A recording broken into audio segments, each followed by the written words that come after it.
Hey guys, in this video I would just quickly like to show you how to export a video as an MP4 file in iMovie, because there seems to be a lot of confusion about it. In fact, it's pretty simple. Here's how you do it. To export the video in iMovie, head over to the upper right corner of the screen and click on the share icon. Then click on export file.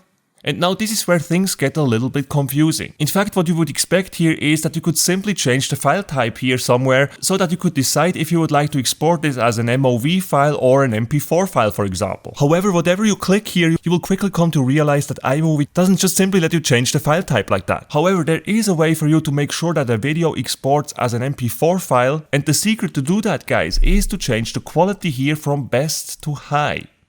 Whenever you do that and then export your video will actually export as an MP4 file. So let us try that now. I just adjusted the name, and now to export I'm going to click on next here. Under where here you can choose the location where the file should save on your computer, and then to finalize the process simply click on save.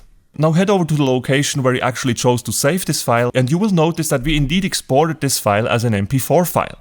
Mission complete. Just one last thing though, even if you import an MP4 video into iMovie and then export it, you still need to make sure to change the quality from best to high. Because even then, when you export it without doing that, the file extension will actually change from MP4 back to MOV. And that's it guys. If you enjoyed this video, feel free to smash the like button and subscribe for more iMovie tutorials.